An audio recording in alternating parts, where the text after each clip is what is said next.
ওয়াহাবিরা বলে নবী মরিয়া গেছে, মরে নাই মরে নাই, নবী মদিনায় আছে। ওয়াহাবিরা বলে নবী মরিয়া গেছে।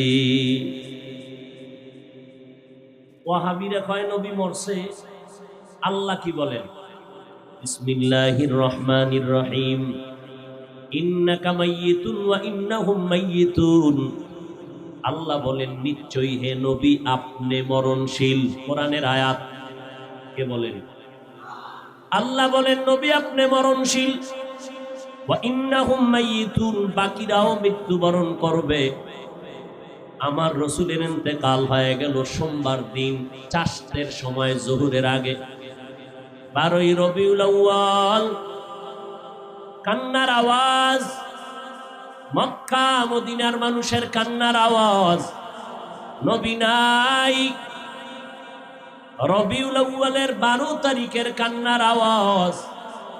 ওমর তরবারি নিয়ে দাঁড়ায় গেল মসজিদে নববীর ভেতরে। যে বলবা নবী নাই তার কল্লাটা ফালায় দিব।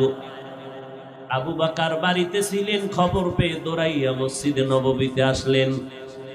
আম্মা জান আয়েশার হুজরায় প্রবেশ করলেন, মায়ার নবীরে চাদর দিয়া ঢেকে দিলেন।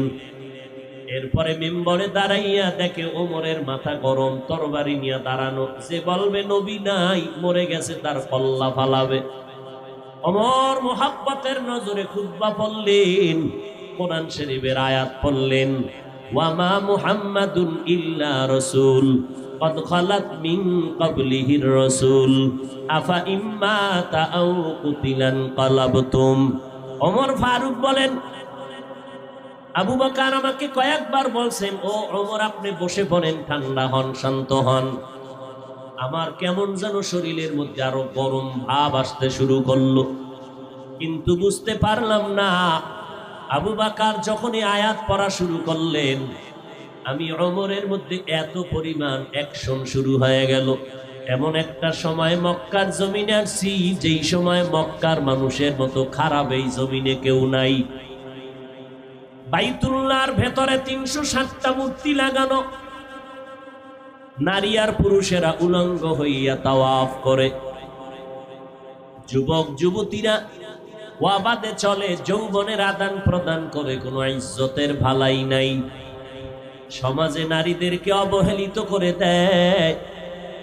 কন্যা সন্তান জন্ম নিলে লজ্জায় বাবা মাথা উঁচু করে না সমাজের ভেতরে। আমি নবী দুনিয়াতে আসার পর আমার আদর্শের বাতাস যখন শুরু হয়ে গেল,